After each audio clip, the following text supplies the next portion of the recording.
बच्चों, कैसे हैं आप लोग। आज के इस वीडियो लेक्चर में हम अपनी जो लैब एक्सपेरिमेंट सीरीज़ है उसको आगे बढ़ा रहे हैं।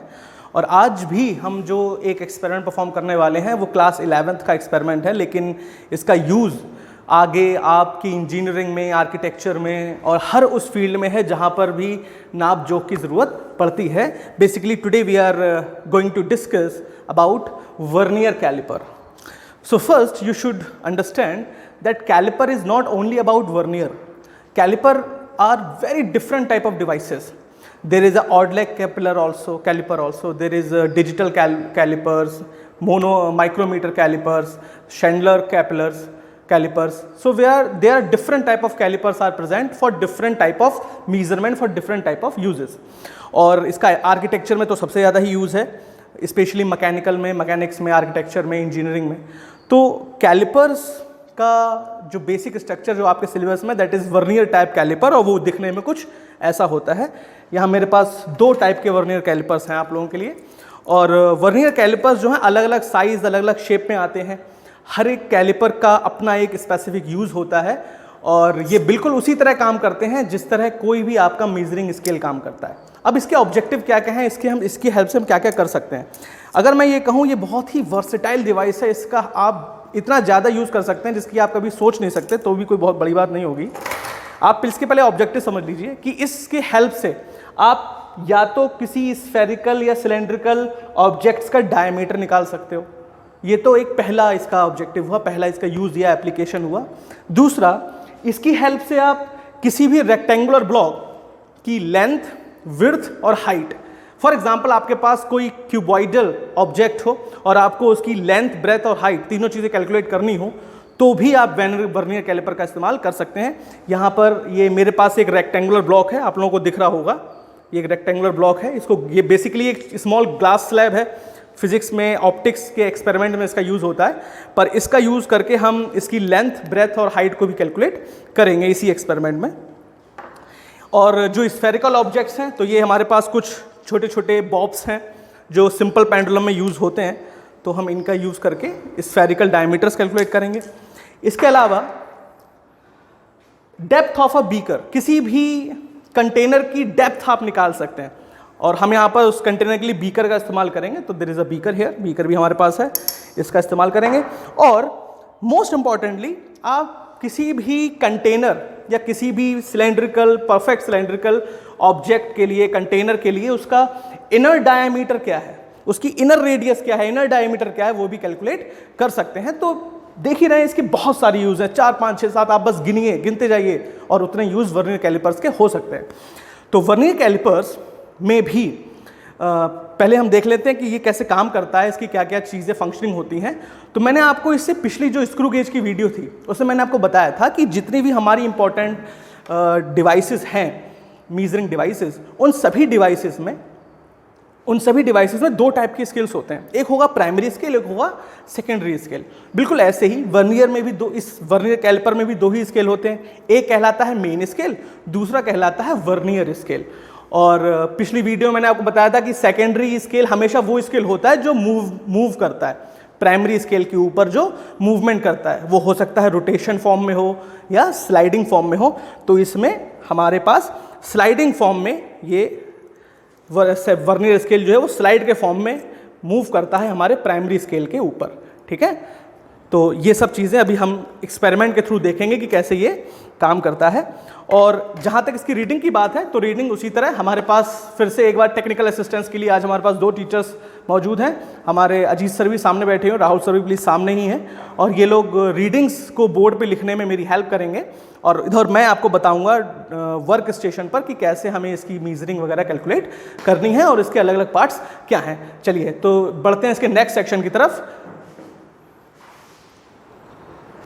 ओके स्टूडेंट्स, तो अब हम लोग अपने वर्क स्टेशन पे आ गए हैं। देखिए ये हमारे पास एक बीकर है, ठीक है, जिसकी हमें इनर डायमीटर और डेप्थ वगैरह कैलकुलेट करनी होगी। और ये हमारे पास एक पोरस मटेरियल है। बेसिकली ये जो पोरस पॉट है, इसका यूज़ करके हम डैनियल सेल बनाते हैं अपनी लैब में। लेकिन आज इस पोरस पॉट का यूज़ इसकी इनर डायमीटर को कैलकुलेट करने के लिए हम यूज़ कर सकते हैं। और ये हमारे पास कुछ बॉब्स हैं, ठीक है, जिनका यूज़ हम लोग करेंगे इसकी डायमीटर कैलकुलेट करने के लिए वर्नियर कैलिपर की हेल्प से। तो ये मेरे पास देखिए 2 वर्नियर कैलिपर्स हैं। सर प्लीज़ मेज ना हिलाइए। ओके, तो ये 2 वर्नियर कैलिपर है हमारे पास। तो पहले देख लेते हैं कि इन वर्नियर कैलिपर की वर्किंग है क्या। देखिए इनके स्ट्रक्चर को पहले आप समझिए। ये वर्नियर कैलिपर में जो आपको ये स्केल दिख रहा है, ये लंबा स्केल है ना, तो ये तो है आपका मेन स्केल, इसमें कोई शक की बात ही नहीं, ये मेन स्केल है। अब आप ध्यान से देखिए कि आपको इस पॉइंट पे कुछ छोटी छोटे मार्क दिख रहे होंगे, यहाँ पर ये इस तरह के दिख रहे हैं ना, ये मार्क, ये आपके वर्नियर स्केल के पॉइंट्स कहलाते हैं, ये वर्नियर स्केल डिवीजन्स हैं। चलिए अब देखिए इस रिटेनर की हेल्प से आप इसको स्लाइड कर सकते हो इस पूरी वर्नियर स्केल पर। तो मैंने आपको स्क्रू गेज की वीडियो में बताया था कि हमारे वर्नियर स्केल में या अलग अलग टाइप के मेजरिंग स्केल में जो स्केल मेन स्केल के ऊपर मूव करे, चाहे रोटेशन फॉर्म में या स्लाइडिंग फॉर्म में, वो हमारा सेकेंडरी स्केल कहलाएगा। तो ये देखिए ये इस पर मूव कर रहा है, तो ये वर्नियर स्केल एक टाइप से हमारे सेकेंडरी स्केल का काम कर रहा है, और ये है हमारा मेन स्केल। इसके जो अलग अलग पार्ट्स हैं वो समझ लेते हैं। ये जो ऊपर आपको 2 जॉ दिख रहे हैं, 2 जबड़े टाइप के स्ट्रक्चर्स दिख रहे हैं, 2 जॉज दिख रहे हैं, ये हमारे इनर डायमीटर को कैलकुलेट करने के लिए यूज़ होते हैं। अच्छा, ये जो है नीचे जो ये वाले जो 2 जॉ दिख रहे हैं, ये नीचे वाले, ये हमारे आउटर डायमीटर के लिए होते हैं यूज़, आउटर डायमीटर को कैलकुलेट करने के लिए यूज़ होते हैं।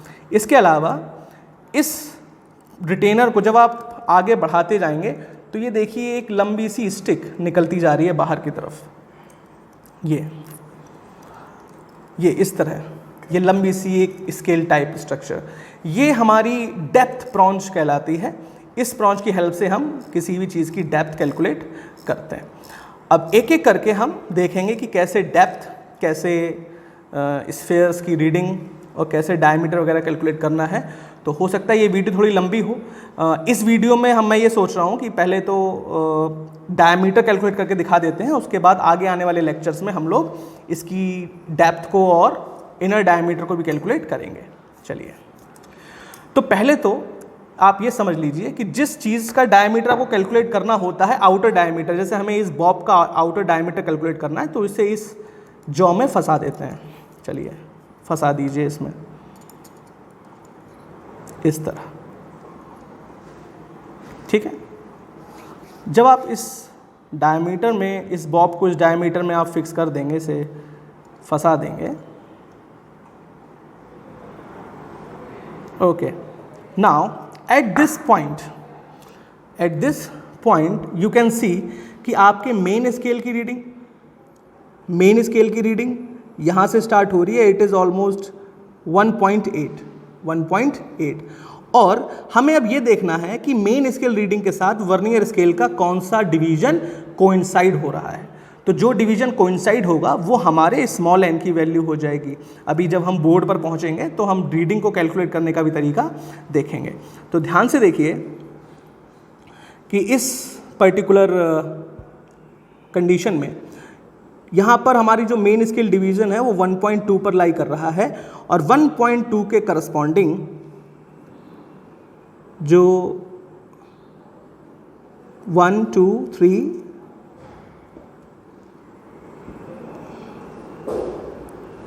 And 6th division, vernier scale का जो 6th डिवीज़न है, वर्नियर स्केल का 6th डिवीज़न वो हमारे मेन स्केल डिवीज़न के साथ कोइंसाइड हो रहा है, ठीक है, दिस वन, ओके। तो दिस इज कोइंसाइडिंग। तो ये हमारे स्मॉल n की वैल्यू हो गई। अब इस तरह हमारे मेन स्केल रीडिंग में, अगर हम मेन स्केल रीडिंग को लिखें तो मेन स्केल रीडिंग को लिखेंगे कुछ इस तरह, मेन स्केल रीडिंग की वैल्यू 1.8 और जो डिवीजन कोइंसाइड हुआ दैट इज 6। अब हमारी जो टोटल रीडिंग है, टोटल रीडिंग बनेगी 1.8 प्लस 6 टाइम्स लीस्ट काउंट, तो ये हमारी टोटल रीडिंग की वैल्यू आ जाएगी। अब हमें देखना है लीस्ट काउंट कैसे कैलकुलेट करते हैं हम वर्नियर कैलिपर का। तो वर्नियर कैलिपर के लीस्ट काउंट का जो फॉर्मूला है वो फॉर्मूला होता है 1 main scale division upon number of divisions in vernier scale. तो जरा मेन स्केल को देख लीजिए।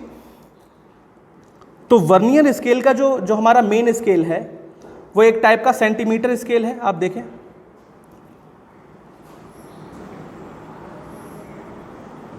जो हमारा मेन स्केल है वो एक टाइप का सेंटीमीटर स्केल है, आपको इसमें 0 1 2 3 4 दिख रहे होंगे।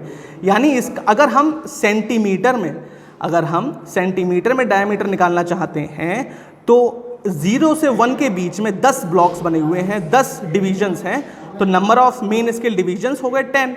और अगर हम नंबर ऑफ डिविजन्स हो गए 10, सो दैट इज 0 to 1 के बीच में 1 mm के 10 डिविजन्स हैं, तो इस तरह 1 डिवीजन हो गया हमारा 1 mm का। Okay, so main scale reading का 1 डिवीजन हो गया। अगर हम लीस्ट काउंट को कैलकुलेट करें, so least count equals to 1 mm which is 1 main scale division upon number of divisions in vernier scale, number of divisions in vernier scale. तो vernier scale के divisions देख लीजिए, ये हमारा वर्नियर स्केल है, और अगर हम वर्नियर स्केल के डिविजन्स को देखें,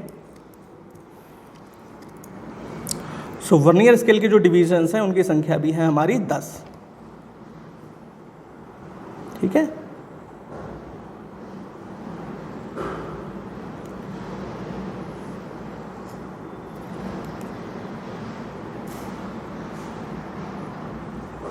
चलिए अब वो ये फोकस हो गया। अब आप ध्यान से देख लीजिए, काउंट कर लीजिए, जो मेन वर्नियर स्केल है उनके भी डिवीजन संख्या है 1 2 3 4 5 6 7 8 9 and 10। So that is our vernier scale division. चलिए, तो लीस्ट काउंट की जो वैल्यू है वो हो जाएगी 1 mm upon 10, that is 0.1 mm। और अगर आप इसे सेंटीमीटर में चेंज करें तो 0.01 सेंटीमीटर। चलिए, तो ये आपके पास अब लीस्ट काउंट आ गया है। तो इस तरह अगर हम अपनी रीडिंग्स की बात करें तो ये फर्स्ट जो केस में ये 1.8 सेंटीमीटर है, हमें 6 इंटू लीस्ट काउंट करना होगा।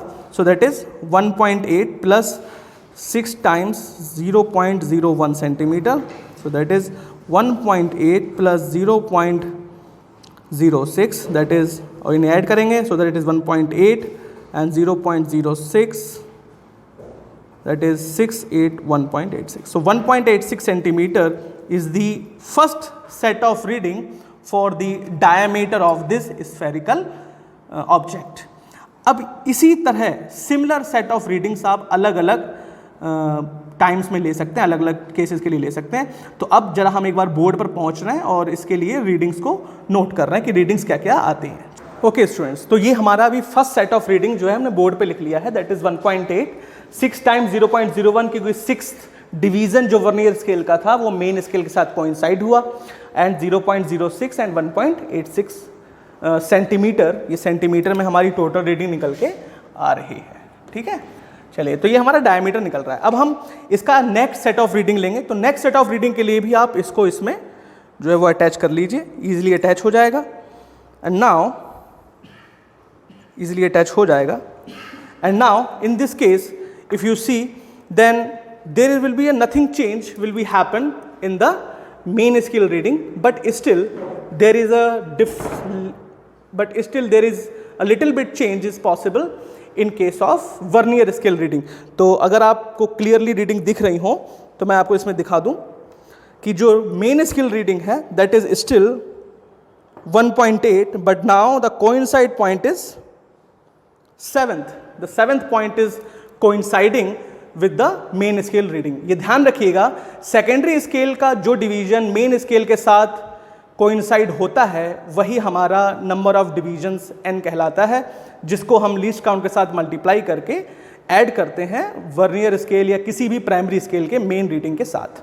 चलिए, तो यहाँ पर इस केस में main scale reading 1.8 and now it is 7th block that is 0.01 and now 0.07, so total reading is 1.87। तो इसी तरह स्लाइटली चेंज्ड रीडिंग आपको अलग अलग सेट ऑफ रीडिंग के लिए मिलती रहेंगी। हम एक बार फिर से अटैच करते हैं। आप जितने ज़्यादा सेट ऑफ रीडिंग्स लेंगे थोड़ा बहुत चेंज लगातार आता रहेगा, लेकिन ये ध्यान रखिएगा कि मेन स्केल रीडिंग में कुछ खास चेंज नहीं होगा, जो भी चेंज होगा वो वर्नियर स्केल की रीडिंग में होगा। Okay, so now it is still now connected. एक बार फिर से हम देखते हैं, फिर से आप देखिए कि जो मेन स्केल रीडिंग है वो स्टिल 1.8 है, but now the coincide point is 5th one। Now the coinciding point is 5th one। Okay,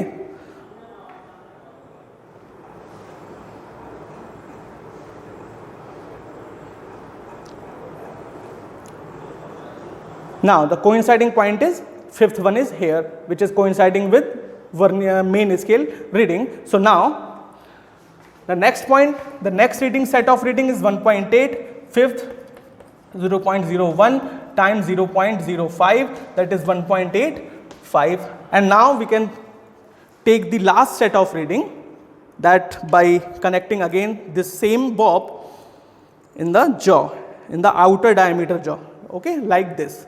Again, if you can see, then the main scale reading is still 1.8, but now the coinciding point is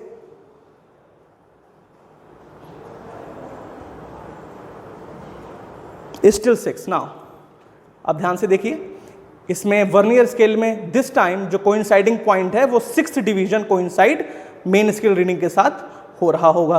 तो still जो हमारी जो second reading I थी वो फिर से repeat हो गई, सेकेंड है यस सॉरी फर्स्ट रीडिंग हमारी फिर से एक बार रिपीट हो गई है। तो इट मीन्स हम जो प्रोसेस कर रहे हैं that is quite easy and clear. So 6 into 0.01 and 0.05 and again 1.86. So these are the centimeter diameters. Now for better calculation, आप जितने ज़्यादा सेट ऑफ रीडिंग्स लेंगे उतनी बेहतर आपका डायमीटर आ जाता है।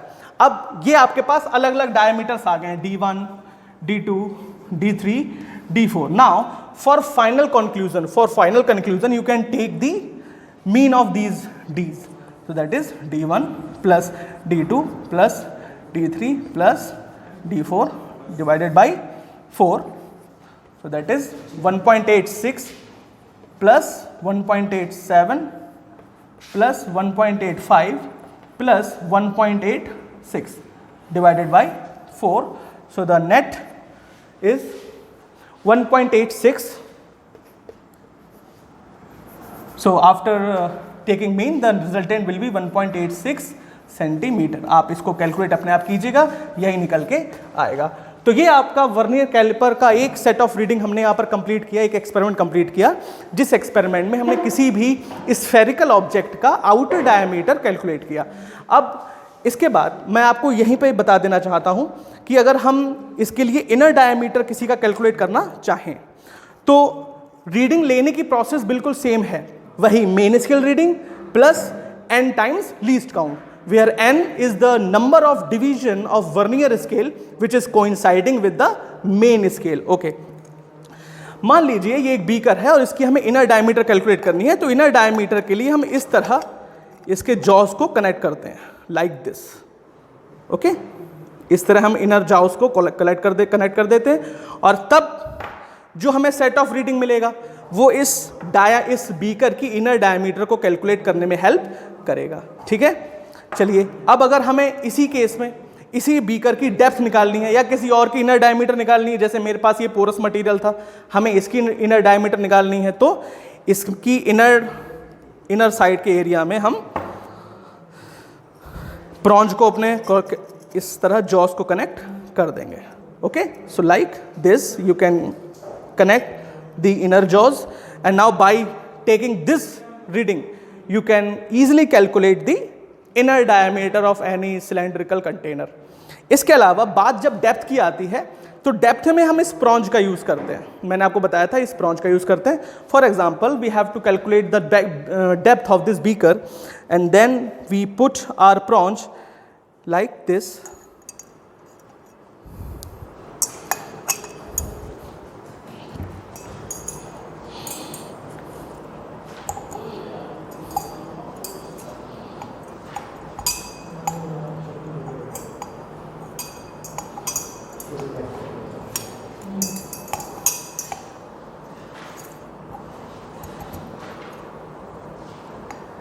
Like this.